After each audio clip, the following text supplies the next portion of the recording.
খবর পেয়েছেন তো আমার রাজ্য সরকার ওয়াকফকে অ্যাকসেপ্ট করে নিয়েছে? এই খবর পেয়েছেন তো নাকি? খুশি তো নাকি আপনারা সব? কেন খুশি নয়? আরে সরকার যখন সাথ দিচ্ছে অসুবিধা কি আছে? এ কখনো ধোঁকা দিতে পারে? অতএব এই যে আজকে আমাদের ওয়াকফ চলে গেল, মসজিদ চলে গেল, মাদ্রাসা চলে গেল, চলে গেছে, ওয়ার নেই, ও বেকারের ময়া খাজা খেতে লাভ নেই। এবারে গজবের অপেক্ষা করো। কেন? আমরাই মসজিদকে শেষ করেছি, অন্য কেউ করেনি। আমরাই কবরস্থান, ঈদগাহ, খানকা, মাদ্রাসাকে আমরা শেষ করেছি, অন্য কে করবে? আমরা নিজেরা গাফলতি করেছি।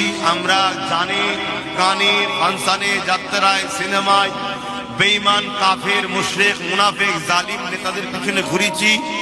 আমরা যখন নবী খানদানের বাচ্চা 2008 থেকে চিল্লাচ্ছিল, তার কথাকে গুরুত্ব না দিয়ে তাকে দালাল বলেছি। কি বলেছ তো নাকি?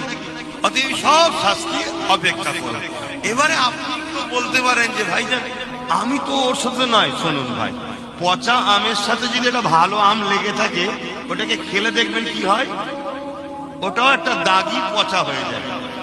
অতএব দুনিয়াতে পচার সাথে ছিলাম, মার এখন দুজনকেই খেতে হবে। হ্যাঁ, আখিরাতে অবশ্যই আপনি যদি খুশি না হন, আল্লাহ আপনাকে নাজাত দেবে। জোরে বলুন সুবহানাল্লাহ। এটা আপনি নিশ্চিন্তায় থাকেন। কিন্তু